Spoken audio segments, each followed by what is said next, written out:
Everyone. So I finally got a chance to head down to the quarter-mile drag strip about an hour from my house. And I wanted to see if I could get an official 12-second Bronco. I think it would be considered the first 6th generation Bronco to hit the 12-second quarter mile at a drag strip per se, and not a draggy, which I've been doing most of my runs via a draggy. So I wanted to head down to the drag strip. I actually went out about I don't know, 3 or 4 months ago, and the drag strip, the quarter mile part of it was closed and it was a mess. So I ended up just running a single 1/8 mile and called it a day. So I went back yesterday down to the Fayetteville Motorsports Park during Test and Tune on Sundays, and it is dead down there. A lot of great people down there having fun. But I was able to actually run 7 times to try to crack into that 12-second range. And so just to kind of show you, let's see, the first run I got here was a 13 flat. You'll notice a number of 13s, 13 flat again, and 13-1.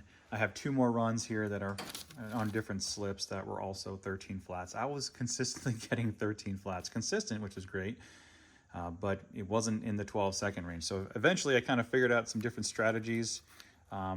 Using the rear locker was one of them, and that worked out pretty well, and I can't complain about that. So my the first time I got into the 12-second, I did a 12.99, which is obviously right there on the edge, so it's barely 12-second. But I changed my strategy again, did a better launch, only launched at 2,500 RPM, and finally did a 12.89, so firmly into the 12s. Obviously, it's still high 12s, but hey, it's 12's a 12, right? So 12-second Bronco, 6th generation Bronco, that's a win for me. I will say that to no one's surprise, the stock Goodyear suck at the track.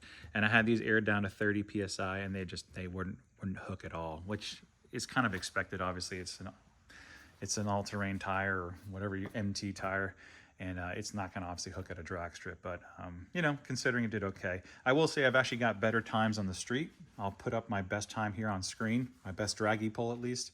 I think it was 4 seconds flat around there, like a 12.7 something. So pretty good time, yeah, all things considered. But I had a lot of fun. I raced a lot of cars down there. I'll obviously show some video of all the runs that I did, or at least the ones that were recorded, but had a great time. It was fun.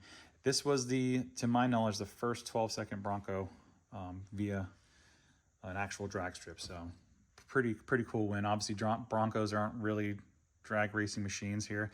A lot of the old timers down there at the track got a kick out of this thing. They thought it was a cool little sleeper. I was beating up on some Mustangs and stuff, and they thought it was hilarious, which I think it is hilarious, because obviously I didn't buy this to become a drag racing vehicle, but it's just it's a multi-purpose tool, right? It does great off-roading, high-speed off-roading. Take it to the drag strip, it does everything okay. You know, good enough for me at least. So yeah, really happy with it. The only thing I would mention is that, you know, my IATs were climbing quite a bit while I was down there. I was in the 110 up to 130, depending on if I did back-to-back pulls. And so I think it's time to upgrade the intercooler. I do have a CVF intercooler, which is great if you have a stock or maybe a ProCal tune. But I have a lot more going on, so I need a bigger intercooler. So I'll be working on that in the future with CVF. So anyways, just wanted to share this with you, and I'll go ahead and throw some clips up of me doing some runs, and yeah, thanks for checking out the video. Before we jump into all the videos at the track, let's go ahead and talk about what was done to the Bronco in order to get it into the 12-second range. First thing, what was done, the biggest change that was done, was a custom tune from ZFG Racing, and this is a full E85 tune. The 2.7 liter has dual injection, so it has port injection and direct injection. So with just a tune, you can run full E85, and it changes the Bronco completely. It makes it so much more fun to drive, and it's an animal with that tune. Other things that I've done is I am an affiliate with CVF, so I do test a lot of their products, and I have a bunch of their products on my Bronco. So first of which is their set of charge pipes. I also have their intercooler. I also have their 3-inch Catback Exhaust, as well as their catted downpipes. So pretty much everything that CVF offers, I have on my Bronco. So great company. Jason over there is a great guy, and they make great products. Next up is I have an Injen cold air intake. This is a great cold air intake. It has a huge mouth on it, so it lets a lot of air in. I also have a Gigs Performance Engineering, or GPE, ported intake manifold, as well as a ported stock throttle body.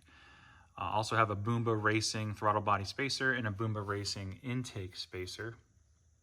I also have NGK spark plugs in here. I don't know the exact model number, but I'll put it up on screen. Those are gap to 0.026. In fact, I'll throw up a full list of modifications on the for the Bronco up on screen just in case you guys want to check it out. Obviously, it's a lot of bolt-ons, right? I pretty much purchased every bolt-on that you can, performance bolt-on that you can for the Ford Bronco or for the 2.7 liter Ford Bronco. And that, along with the custom tune, is what got me into the 12-second range. Obviously, the OEM turbos are still in here, these little tiny things here.